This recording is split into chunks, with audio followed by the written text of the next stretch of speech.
It happened back in 2018, somewhere along Interstate 80, cutting through the wide-open nothingness of Nebraska. Jack was a long-haul trucker, the kind who'd spent more nights in his rig than in his own bed. He was hauling a load from Salt Lake City to Chicago, and according to him, he'd already been on the road about 12 hours straight. The storm started brewing sometime after midnight. Not heavy, just a constant drizzle tapping the windshield, soft enough to lull you to sleep if you weren't careful.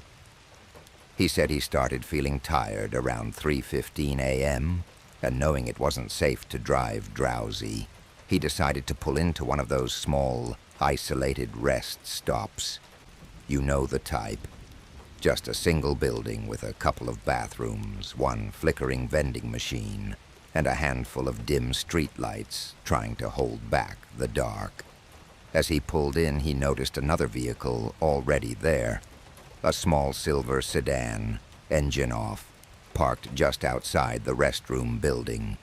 But it wasn't the car that caught his attention.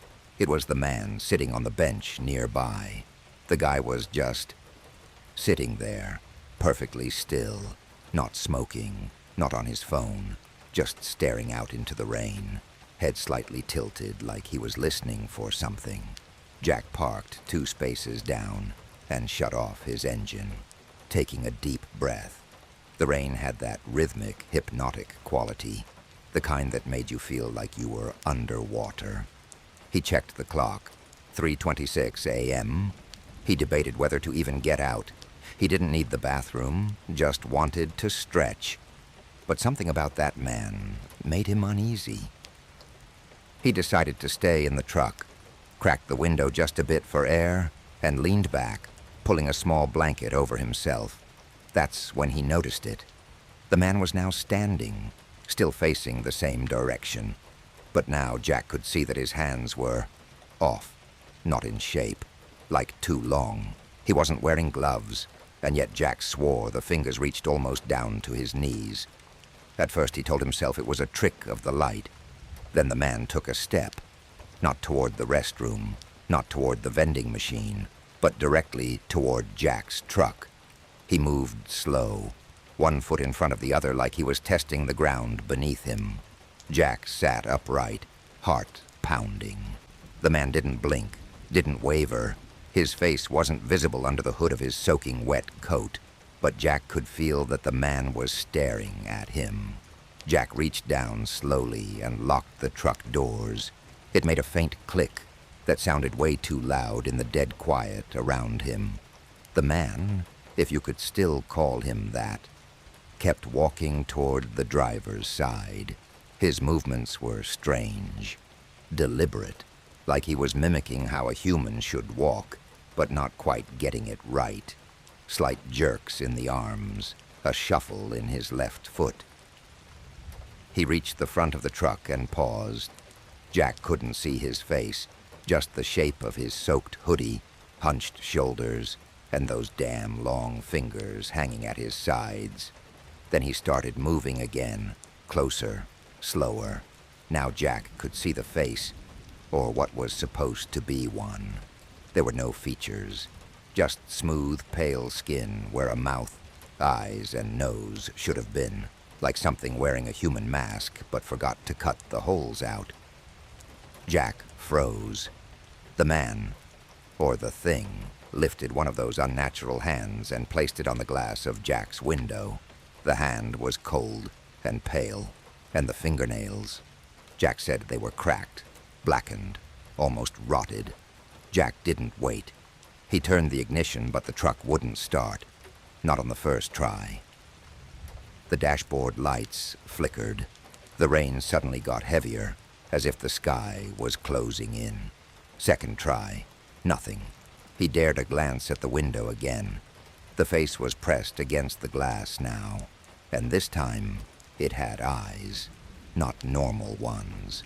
They were bulging, blood red, and wide open like they were being held apart from the inside. No lids, just raw, unblinking orbs staring into Jack's soul. Jack turned the key again, This time, the engine roared to life. He threw the truck into reverse, nearly crashing into the concrete barrier as he peeled out of the parking lot. The rain smeared everything, and the truck skidded for a second before gripping the road. In the rear view, he saw the figure still standing in the same place, watching, not chasing, just watching. Jack didn't stop for another 60 miles. No music, no radio, just the sound of rain and his heart pounding in his ears. But here's the part that still haunts him to this day, and this is where it gets twisted. When he got to the next rest stop, he decided to call dispatch and report what he saw. Maybe someone was pulling a prank. Maybe it was a messed up local. But as he spoke to the lady on the other end, she suddenly went silent. Then she said, "Sir, that rest stop has been closed for 12 years. There was a murder there in 2006. They shut it down after a trucker was found dead in his cab. Windows broken from the inside, skin missing from his face." Jack thought she was joking, until she said the final part. "And you're not the first to call about him." Jack drove the rest of the night without stopping. He said he didn't even blink much. Every mile marker, every roadside sign, he scanned for any sign that the figure had followed him. He didn't believe in the supernatural before this, but something about that man, that thing, defied logic. It wasn't just the faceless skin or the eyes that came out of nowhere. It was the feeling he left behind, a feeling that Jack hadn't left alone, like a residue, or worse, a presence. When he got home to Kentucky, he took a week off from driving, slept during the day, stayed up at night. He said he started seeing things, not clearly, just shapes in his backyard, movement near the barn, shadows that didn't move with the wind. One night, just before dawn, he woke up gasping. He'd had a dream. In it, he was back at the rest stop, but this time he wasn't in the truck. He was standing outside, rain soaking him, staring at the vehicle. And inside, someone else was in the driver's seat, frozen. Jack was the thing on the outside, faceless, watching. He told me he got up, splashed cold water on his face, and went out to check his porch. Everything was quiet, until he looked at his truck. A single, wet handprint was on the driver's side window. He hadn't driven the truck in over a week. It hadn't rained in days. At that point, Jack lost it. He drove to a local church the next morning and begged to speak with the priest. The man gave him a blessing, some holy water, and told him to burn the clothes he was wearing that night. Jack did it all, every last step, and for a while, things got better. Until 3 weeks later, he was passing through southern Illinois again. Different route, different load. He wasn't even thinking about that rest stop, but as he passed exit 214A, something compelled him to look left. The lot was still there. Crunchy pavement, barricaded restrooms, graffiti all over the old vending machines. The same spot, same layout, same emptiness. Except for one thing, a figure sitting on the bench, again. But this time, the figure was looking at him directly. Even from 100 yards away, Jack could feel it. The faceless thing had found a way to see him, to follow him, to remember. Jack called in sick the next day, then took off the week, then quit. After 15 years, he gave up trucking altogether. When I met Jack at a friend's gathering a year later, he hadn't spoken of it in a while. But when I asked him why he left the road for good, he looked me dead in the eye and said, "It wasn't a man. It never was. And I don't think it wanted to hurt me. I think it wanted to become me."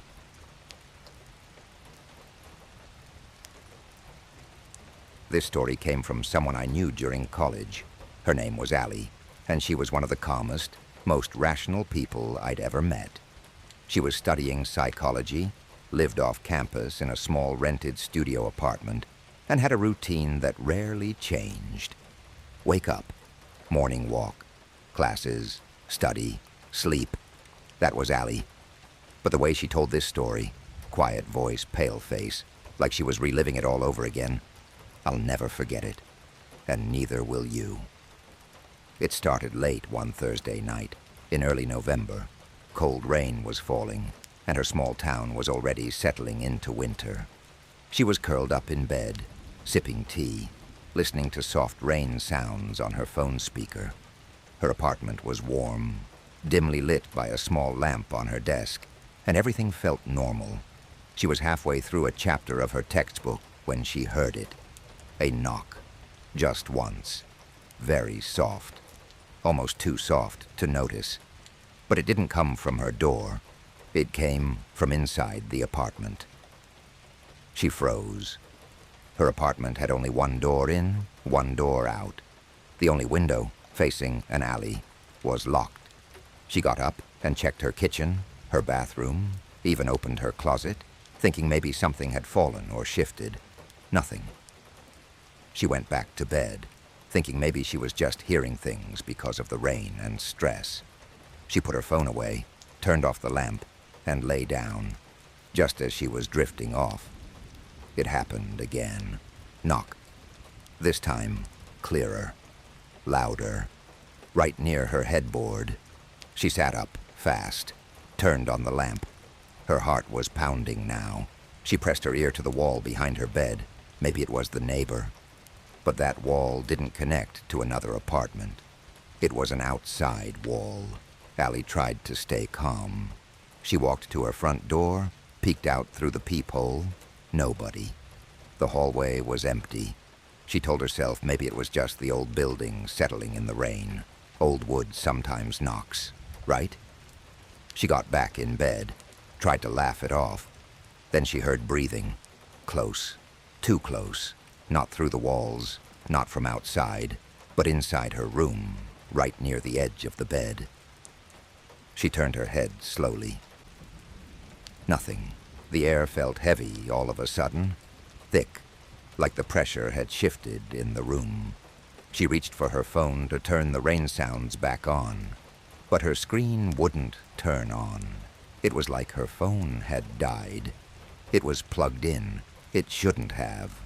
The room was dead silent now, except for her own shallow breathing. She lay back down, pulled the covers up, and closed her eyes. Then came the whisper. "I'm already here." Allie bolted upright, heart slamming in her chest like a drum. She fumbled for her lamp and switched it on. The light flickered. Once, twice. But it stayed on. Nothing was there. But the energy in the room had shifted. That soft, warm calm from earlier was gone. Her bed felt colder. The air felt wrong. She grabbed her phone again. This time the screen came on. But all the apps were blank. No icons, no wallpaper. Just a dark gray screen. She tried restarting it. The screen flashed for a second and went black again.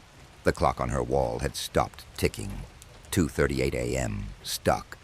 That was the exact time she'd heard the whisper. She got up, threw on a hoodie, and made herself a cup of tea just to shake the fear. The knock, the whisper, the dead phone. Maybe it was stress. Maybe she needed sleep. But when she turned to leave the kitchen, she froze. The closet door was open. She hadn't opened it. She stared at it for several seconds, her cup of tea trembling slightly in her hand. It wasn't wide open, just cracked, maybe 4 or 5 inches. Just enough for someone, or something, to look through. She swallowed and walked toward it slowly. Each step felt like her legs were made of cement. She reached out and pushed the door open. Nothing. Clothes, a few boxes, a dusty shoe. She let out a shaky laugh. "I'm losing it," she whispered to herself. Just as she was about to close the door, she noticed something on the floor.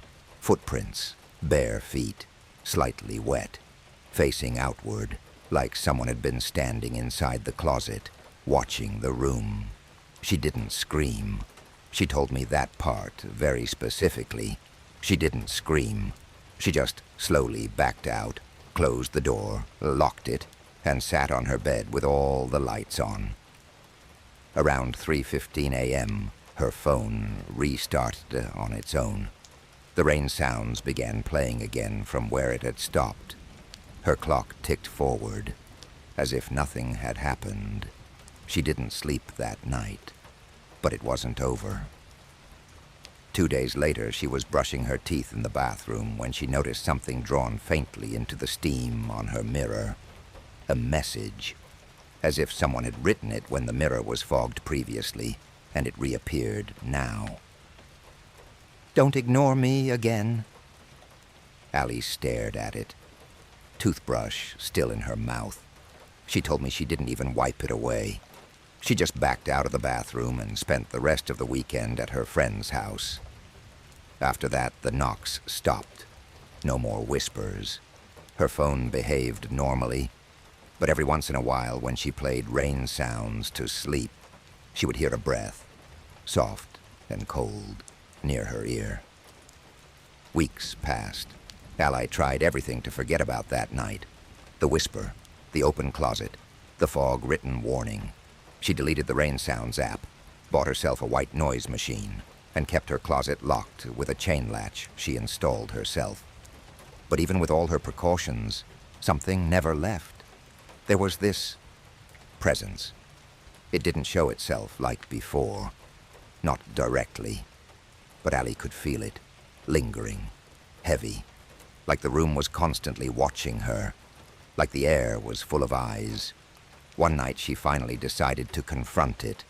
She sat on her bed, turned off all the lights except a small desk lamp, and said out loud, "What do you want from me?"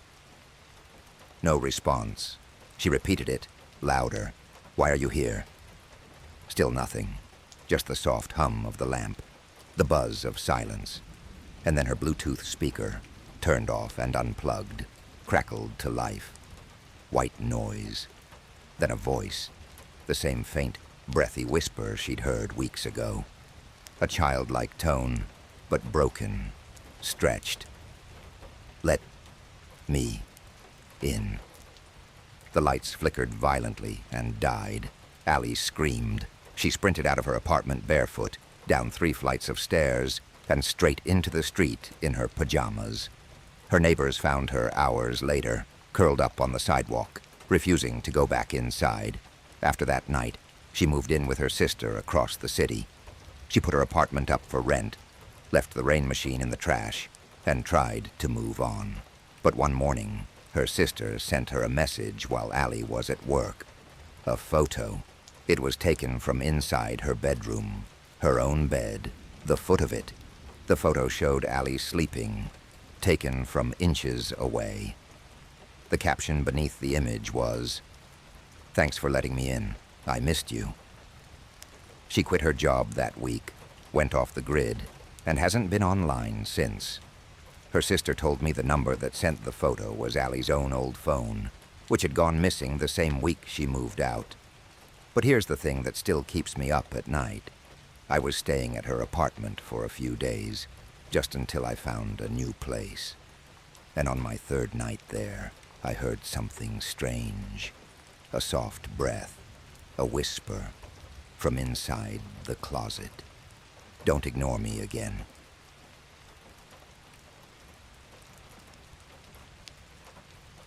This story was shared with me by a guy named Caleb, a forestry intern from Oregon. He worked seasonally for the Bureau of Land Management, doing surveys, checking campgrounds, hiking miles through remote backwoods, the kind of guy who wasn't easily spooked.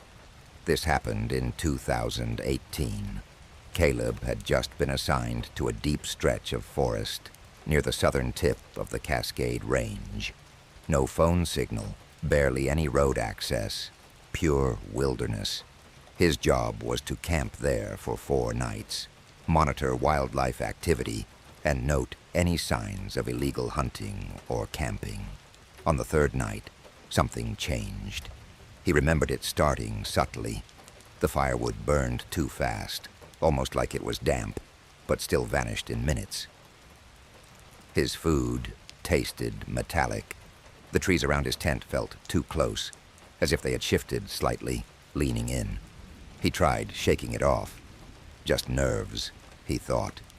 But that night, while recording nocturnal animal activity with his parabolic mic, Caleb heard something that didn't belong. Amid the frogs and rustling brush, there was a distinct human whisper, low, drawn out, wordless. He froze. The mic wasn't that sensitive. It only picked up nearby movement. Whatever made that sound was within feet of him. But when he scanned the forest, he saw nothing. He called out, thinking maybe it was a lost hiker. "Hello? You okay out there?" No reply. Just silence. Then behind him, crackling footsteps. When he turned around, there was no one. But he saw the shape. Across the clearing, maybe 30 feet away, a figure stood in total stillness, unmoving, pale, dressed in something loose and grayish, almost like it was made of hospital linens. It had long arms, longer than natural. But the thing that truly unhinged Caleb, it had no face, no eyes, no mouth, no nose. Just a smooth, pale stretch of skin, where a face should be, like someone had covered it with clay and forgot to sculpt it. Caleb stood there, rooted in fear. The thing didn't move, didn't breathe, just existed. He whispered to himself, "It's just sleep deprivation, just stress." But then the thing tilted its head and took one step forward. It made no noise. Not a twig broke underfoot. No crunch of leaves. It just glided. Caleb turned and bolted. He didn't stop until he reached his tent, zipped it shut, and grabbed his bear spray and survival knife. He sat all night, every muscle clenched, heart hammering. But nothing happened. No sounds, no movement. At dawn, he packed up and began hiking toward the service road 6 miles away. He didn't care if the job wasn't done. But he wasn't alone. The forest was still. Unnaturally so. No birds, no wind. Just the crunch of Caleb's boots and the quiet squeak of his overstuffed pack. Halfway through the trail, about 3 miles in, he began to feel like he was being followed. He kept glancing back. Nothing. But every time he stopped, the forest stopped too. It wasn't until he reached a narrow stretch where the trees closed in, barely a foot between trunks, that he caught it again. That whisper, right behind him. He spun around, heart in his throat. Still no one, but the forest smelled different, like rotting wood and burned plastic. Then he saw the trail ahead, and everything inside him went cold. There were bare footprints in the dirt, long, strange-looking feet, arched like someone had never worn shoes, and they weren't old. They were fresh, pressing down on dew and twigs that hadn't bounced back yet. He followed them with his eyes, and that's when he saw it, standing deeper in the trail, halfway behind a tree, watching him. The faceless man, but now it was closer, and this time it wasn't standing still. Its head slowly cocked sideways, again, and it lifted one hand, not to wave, not to gesture, but to mimic him. Caleb had raised his arm in reflex, holding the bear spray. The creature copied the motion, raising its own unnaturally long limb in perfect, delayed imitation, like a broken mirror. That was enough. He sprinted. He ran full speed through branches, over rocks, tearing his legs open, scraping his arms. But he didn't stop. When he finally reached the Forest Service road, he didn't pause. He collapsed at the edge, panting, eyes locked on the tree line. Nothing followed him out. But just before he turned away, he saw movement, slow, faint, behind a cluster of trees. It was crouching there, still watching. He never went back. Later, after quitting the job, Caleb talked to a retired ranger who had worked that area decades earlier. When Caleb described the thing, the ranger turned white and just muttered. He's still out there. Turns out, multiple workers over the years had abandoned that site early. Some left without explanation. One went missing completely in 1991, but no one had ever mentioned anything officially. There were no reports, just stories, whispers. Now Caleb can't sleep in silence anymore. He always has to keep a sound on, rain, white noise, anything, because in total silence, he sometimes hears the whisper again. He swears he brought something back.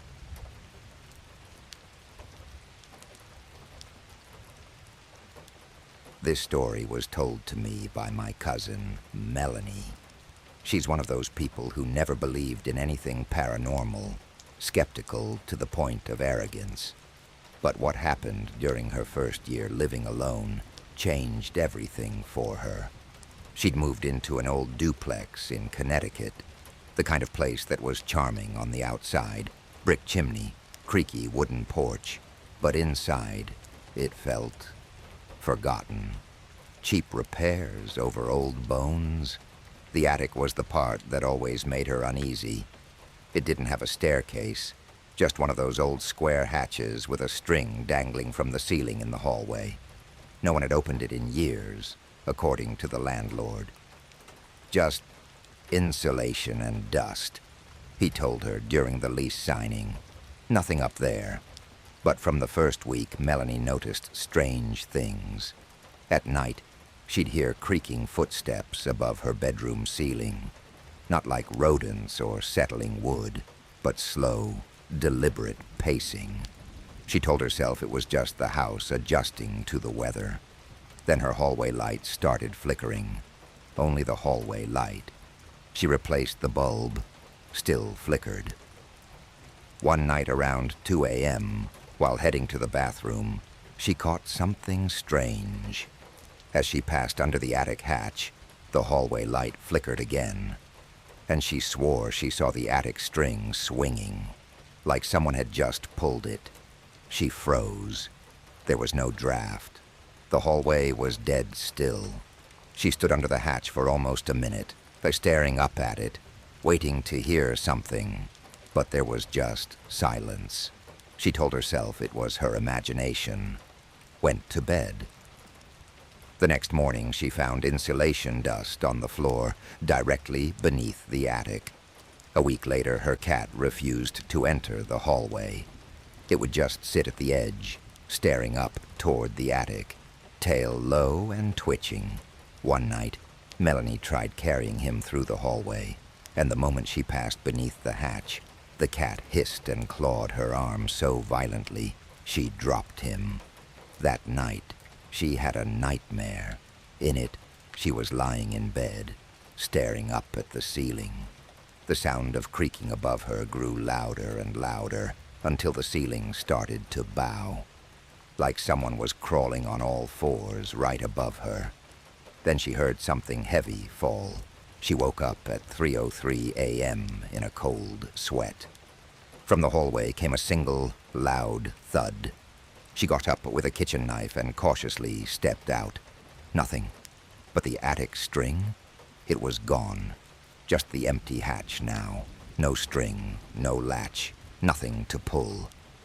Melanie stood there, frozen, staring up at the attic hatch, now just a flat-sealed panel with no way to open it. The string had always been there. She wasn't imagining that. She had touched it, pulled it once just to check. Now, nothing. For the next few nights, she kept her hallway light on 24/7, hoping maybe it was all in her head. But then came the knocking. Not on her door, from the attic. It started around 1 a.m. A single knock, right above her room. Then again. 2 knocks, then nothing. The third night it happened, she grabbed a broom and slammed the ceiling back in frustration. And that was the night she finally saw it. At exactly 3:17 a.m., the hallway light went out. She sat up in bed, holding her phone like a weapon. That deep, suffocating silence filled the house. Even her cat was nowhere to be found. So then came the sound of a soft scuttling above her. Not steps, like something crawling, dragging itself. And that's when her bedroom door slowly creaked open. No wind, no draft, just that unbearable creaking sound.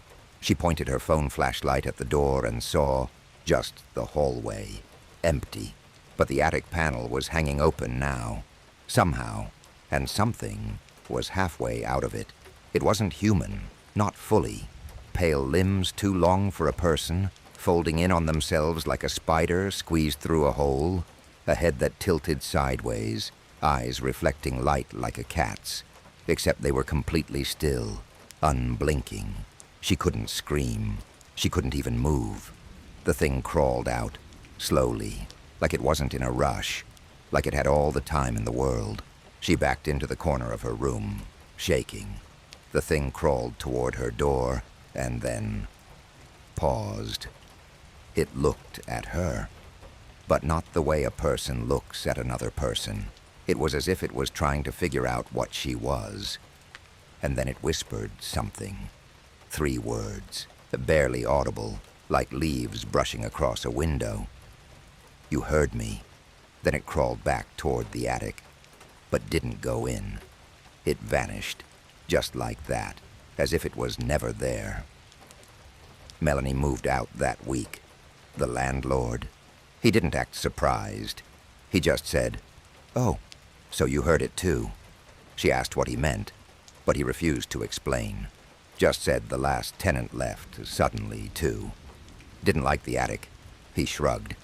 Melanie has never lived alone since, and to this day, she won't even look at an attic door.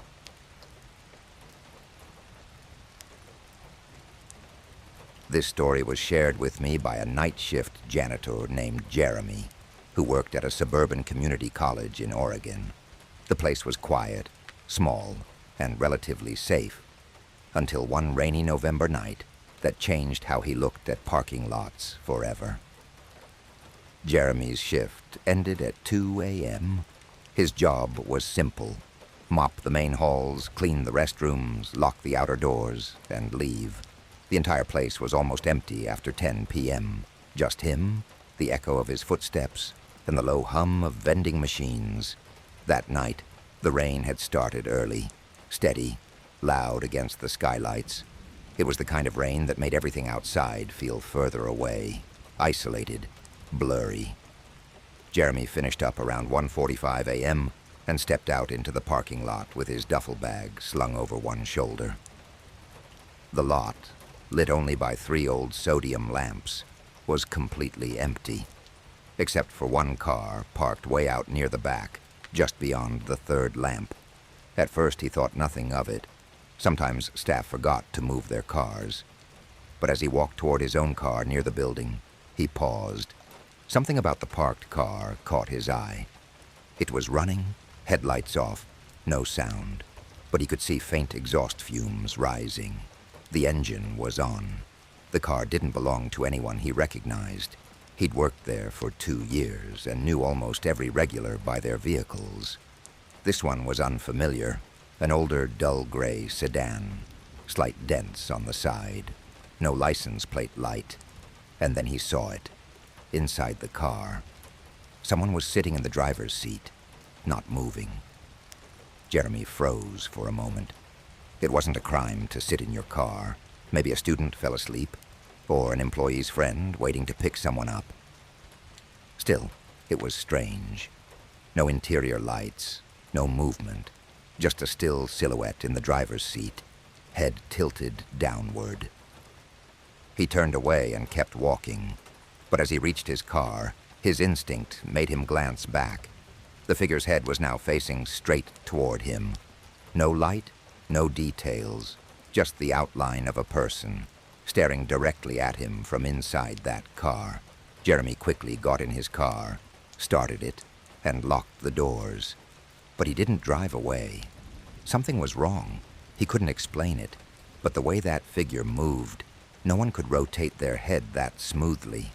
It was as if it didn't even shift its body, just glided into a new position. Then came the knock, not on his window, from his phone. A notification buzzed, an airdrop request. "Do you see me?" Jeremy's hands were trembling. The name on the airdrop request. The last car. He hit decline instantly, heart pounding. When he looked back up, the sedan's door was wide open, no one inside. He scanned the lot. Nothing. The rain was heavier now, but there was no sound except the ticking of his car's hazard light indicator. He must have accidentally pressed. And then something caught his eye in his rearview mirror. A figure, walking, no, gliding, between the parked rows of cars. Not toward the building, not toward the main road, but toward his car. Jeremy's breath fogged up the inside of his windshield as he pressed his back against the seat, watching the figure drift slowly between the parked cars. There was something unnatural about the way it moved. Too smooth, too consistent, as if it wasn't walking at all. No bobbing of shoulders, no shifting weight. Just forward motion. It disappeared behind a pillar for a second. Jeremy didn't wait to see where it went next. He turned the key and reversed, tires squealing slightly on the wet asphalt. The headlights caught only empty rain. He was just about to throw the car into drive when... knock, knock, knock. 3 slow, deliberate taps on the rear windshield. Jeremy slammed the accelerator, heart in his throat, swerving out of the lot and onto the road. He didn't look back, not even once. The sound of rain grew louder, but even that couldn't drown out the feeling that something had nearly touched him. He got home around 2:30 a.m., parked in the driveway, engine off, doors locked. Only then did he dare to breathe. His phone buzzed again. This time, not an airdrop.